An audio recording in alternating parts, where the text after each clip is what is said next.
The village of Hollow Creek was shrouded in an eerie silence, a silence born of fear. Nestled deep within a valley, surrounded by dense ancient woods, it was a place forgotten by time.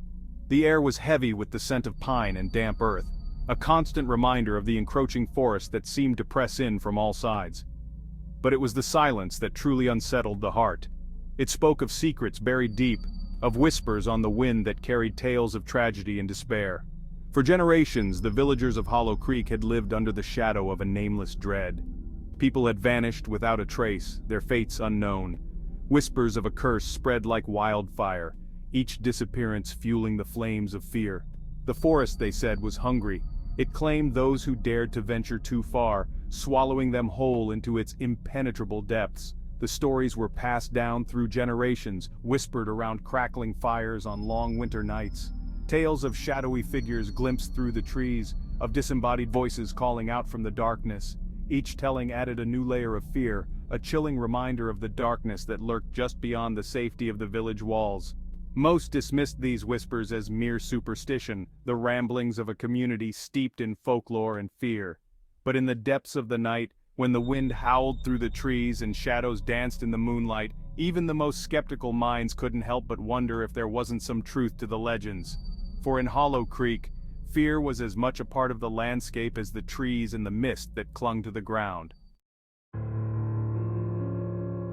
Jonathan Blake scoffed at the superstitions that clung to Hollow Creek like cobwebs. A seasoned journalist known for his sharp wit and even sharper skepticism, he thrived on debunking myths and exposing the truth. He had arrived in the village with a single purpose: to uncover the truth behind the disappearances that had plagued Hollow Creek for generations. Jonathan had built his career on logic and reason. To him, fear was a tool used to control the ignorant. He dismissed the villagers' tales of curses and vengeful spirits as nothing more than folklore, a way to explain the unexplainable. Armed with his notepad, pen, and a healthy dose of cynicism, he intended to prove that the truth, as always, was far less sinister than fiction. He had faced down corrupt politicians, exposed fraudulent schemes, and even stared down the barrel of a gun without flinching. The fear that permeated Hollow Creek, however, was different. It was insidious, seeping into the very air he breathed, whispering doubts in the back of his mind. Still, he clung to his skepticism, determined to remain objective in the face of the growing unease. Jonathan began his investigation by interviewing the villagers, listening patiently to their stories, their voices hushed with fear. He studied the missing person reports, searching for a pattern, a logical explanation that could explain the disappearances. But the more he learned, the more the pieces refused to fit. The disappearances were erratic, seemingly random, with no connection other than the victim's last known location, the cursed forest that bordered the village. As days turned into nights, Jonathan felt a growing sense of unease. The whispers seemed to grow louder, the shadows longer. He began to notice things he couldn't explain. Movement in the periphery of his vision, the feeling of being watched, the faint scent of damp earth and decay that seemed to follow him like a specter. He pushed these sensations aside, attributing them to the power of suggestion. But deep down, a seed of doubt had been planted. Could there be more to the legends of Hollow Creek than he had initially believed? Despite his growing unease, Jonathan pressed on with his investigation. The forest, he knew, held the key to unraveling the mystery of Hollow Creek. Armed with a flashlight and a compass, he ventured into the woods, determined to find a rational explanation for the disappearances. The moment he crossed the threshold, the atmosphere shifted. The air grew heavy, thick with the scent of pine needles and damp earth. The sunlight struggled to penetrate the dense canopy, casting long, eerie shadows that danced and twisted around him. The silence, once unnerving, was now broken by a symphony of unsettling sounds: the rustling of leaves, the snapping of twigs, the distant caw of a crow. As he ventured deeper, Jonathan couldn't shake the feeling that he was being watched. He would catch fleeting glimpses of movement out of the corner of his eye, shadows flitting between the trees, but whenever he turned to face them directly, they would vanish. The whispers he had heard in the village seemed to intensify, swirling around him like a malevolent wind. They spoke his name, taunting him, urging him to turn back. He stumbled upon a clearing, bathed in an unnatural silence. The trees thinned, their branches gnarled and twisted, reaching towards the sky like skeletal fingers.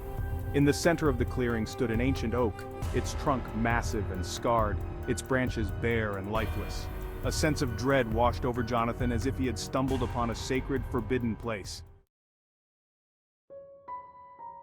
Section 4. The Legend of the Weeping Woman. As Jonathan stood in the eerie silence of the clearing, he recalled a story he had heard from the villagers. The legend of the Weeping Woman. It was said that she had been a young woman from the village, unjustly accused of witchcraft and burned at the stake beneath the very oak tree that stood before him. Now her spirit haunted the forest, seeking revenge on those who dared to enter her domain. The legend spoke of her mournful cries echoing through the trees, her voice a siren song that lured unsuspecting victims to their doom. She was said to appear as a shadowy figure, her white dress billowing around her, her face forever obscured by a veil of long, dark hair. Those who saw her were said to be driven mad by grief and despair, their minds shattered by the sight of her sorrow. Jonathan had dismissed the story as nothing more than folklore, a cautionary tale to keep children from wandering too far from the village. But standing there, in the shadow of the ancient oak, the legend took on a chilling new significance. The air seemed thick with an unseen presence, the silence heavy with unspoken sorrow. He could almost hear the weeping woman's cries, her mournful wails echoing through the trees, her voice filled with an unspeakable sadness. He felt a cold hand grip his heart, squeezing tightly as if trying to crush the very life out of him. He tried to rationalize his fear, to attribute it to the oppressive atmosphere of the forest, but deep down, he couldn't shake the feeling that he was not alone. The wind picked up, swirling around him, carrying with it the scent of damp earth and decay. The whispers grew louder, more insistent, their voices like knives scraping against his sanity. He could feel his resolve crumbling, his skepticism cracking under the weight of the unseen presence that surrounded him. Section 5. The Gathering Darkness. Symbols of Dread. The air grew colder, the shadows longer. The whispers seemed to press in on Jonathan from all sides, their voices a chorus of despair. He stumbled back from the ancient oak, his heart pounding in his chest. He had to get out of the forest, had to escape the suffocating presence that surrounded him. As he turned to flee, his eyes fell upon something carved into the oak's gnarled trunk. It was a symbol, ancient and crudely etched. A circle with a single teardrop falling from it. The symbol of the Weeping Woman. His blood ran cold. It was more than just a legend. Someone or something was deliberately playing on his fears, using the folklore to instill terror. Panic welled up inside him, threatening to consume him. He broke into a run, his flashlight bouncing wildly, casting grotesque shadows that danced and writhed around him. The whispers pursued him, their voices growing louder, more menacing. They mocked his fear, his disbelief. He stumbled through the undergrowth, his lungs burning, his legs screaming for respite. But he didn't dare slow down, not while those whispers followed him, not while he could still feel the weeping woman's presence lurking just beyond his vision. He emerged from the trees into another clearing, this one smaller, darker.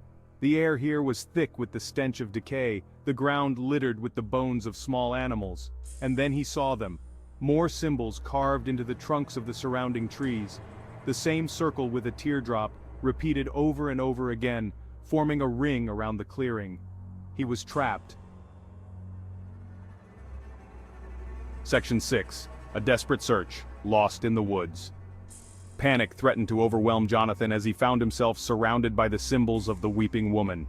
He was hopelessly lost, turned around in the disorienting maze of the forest. Every path he took seemed to lead him back to the clearing, back to the heart of the nightmare.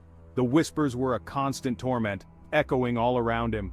They seemed to come from everywhere and nowhere at once, mocking his fear, urging him deeper into the woods. He tried to ignore them, to focus on finding his way out.